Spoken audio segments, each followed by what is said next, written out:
തമിഴ്നാട്ടിൽ TVK അട്ടിമറി വിജയം നേടിയതോടെ എത്രയും പെട്ടെന്ന് അധികാരം തിരിച്ചു പിടിക്കണമെന്ന വാശിയിലാണ് DMK നേതൃത്വമുള്ളത്. മറ്റെല്ലാ പ്രതിപക്ഷ പാർട്ടികളെയും ഒരുമിപ്പിച്ച് നിയമസഭാ തെരഞ്ഞെടുപ്പിൽ മത്സരിച്ച് സംസ്ഥാന ഭരണം തിരിച്ചുപിടിക്കാനാണ് ആ നീക്കം. അതിന് എത്രയും പെട്ടെന്ന് തിരഞ്ഞെടുപ്പ് നടക്കണമെന്ന ചിന്താഗതിയാണ് DMK നേതൃത്വത്തിനുള്ളത്. സൂപ്പർ സ്റ്റാർ രജനീകാന്തിനെ മുഖ്യമന്ത്രി സ്ഥാനാർത്ഥിയാക്കി ഉയർത്തിക്കാട്ടാനുള്ള നീക്കവും തന്ത്രപരമായി DMK നേതൃത്വം നടത്തുന്നുണ്ട്. ഇതിന് BJPയുടെ മൗനാനുവാദമുണ്ടെന്നും പറയപ്പെടുന്നുണ്ട്. വിജയ് സ്വന്തമായി രാഷ്ട്രീയ പാർട്ടി രൂപീകരിച്ച് തമിഴ്നാട് ഭരണം പിടിച്ചത് ഏറ്റവും അധികം ഷോക്കായത് DMKക്കും അണ്ണാ DMKക്കും മാത്രമല്ല, സാക്ഷാൽ രജനീകാന്തിന് കൂടിയാണ്. കാരണം രാഷ്ട്രീയ പാർട്ടി രൂപീകരിച്ച് തമിഴ്നാട് ഭരണം പിടിക്കാൻ ആദ്യം ആഗ്രഹിച്ചതും ഇതേ രജനീകാന്ത് തന്നെയാണ്. എന്നാൽ പരാജയ ഭീതി മുന്നിൽ കണ്ട് ഒടുവിൽ അദ്ദേഹം പേടിച്ച് പിന്മാറുകയാണ് ഉണ്ടായത്. ഈ ഗ്യാപ്പിലാണ് TVK എന്ന പാർട്ടി രൂപീകരിച്ച് 2 വർഷത്തിനുള്ളിൽ തന്നെ വിജയ് ഇപ്പോൾ ഭരണം പിടിച്ചിരിക്കുന്നത്. സൂപ്പർ താരത്തെ ഉയർത്തിക്കാട്ടാതെ ഇനി ഭരണത്തിൽ തിരിച്ചു വരാൻ പറ്റില്ലെന്ന് കരുതുന്ന DMK നേതൃത്വം അതിനായി സൂപ്പർ സ്റ്റാർ രജനീകാന്തിനെ മുന്നിൽ നിർത്താനാണ് ആഗ്രഹിക്കുന്നത്. മുൻ മുഖ്യമന്ത്രി സ്റ്റാലിനുമായുള്ള രജനീകാന്തിന്റെ അടുപ്പം അദ്ദേഹത്തെ DMK ക്യാമ്പിൽ എത്തിക്കുമെന്നാണ് രാഷ്ട്രീയ നിരീക്ഷകരും കരുതുന്നത്. നിയമസഭാ തെരഞ്ഞെടുപ്പിൽ സ്റ്റാലിൻ പരാജയപ്പെട്ടപ്പോൾ അദ്ദേഹത്തെ കാണാൻ വീട്ടിലേക്ക് കുതിച്ചെത്തിയ രജനീകാന്ത് താൻ ഒപ്പമുണ്ട് എന്ന സന്ദേശമാണ് DMK നേതൃത്വത്തിന് നൽകിയിരിക്കുന്നത്.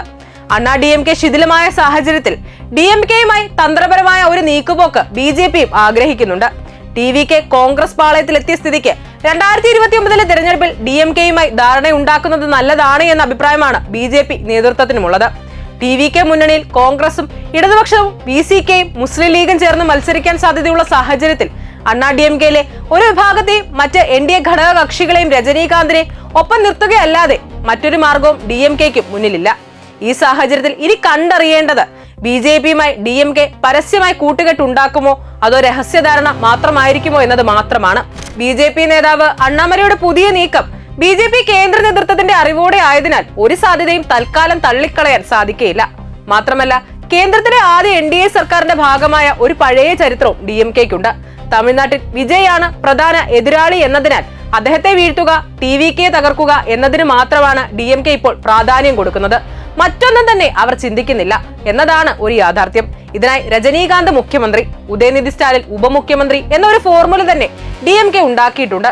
ലോക്സഭാ തെരഞ്ഞെടുപ്പിൽ സ്റ്റാലിനെ മത്സരിപ്പിച്ച് കേന്ദ്രമന്ത്രിയാക്കാമെന്ന വമ്പൻ വാഗ്ദാനം BJP തന്നെ മുന്നോട്ട് വെച്ചിട്ടുള്ളതായ മറ്റൊരു വിവരവും ഇപ്പോൾ പുറത്തു വരുന്നുണ്ട്. രാഷ്ട്രീയത്തിൽ ഒന്നും രണ്ടല്ലാത്തതിനാൽ എന്തു വേണമെങ്കിലും സംഭവിക്കാമെന്നതാണ് അവസ്ഥ. എന്തായാലും ലോക്സഭാ തെരഞ്ഞെടുപ്പിനൊപ്പം നിയമസഭാ തെരഞ്ഞെടുപ്പും നടത്താനുള്ള ബില്ലിനെ ഇന്ത്യ മുന്നണിയിൽ നിന്നും പുറത്തുവന്ന DMK MP മാർ പിന്തുണയ്ക്കുമെന്ന് തന്നെയാണ് കരുതപ്പെടുന്നത്.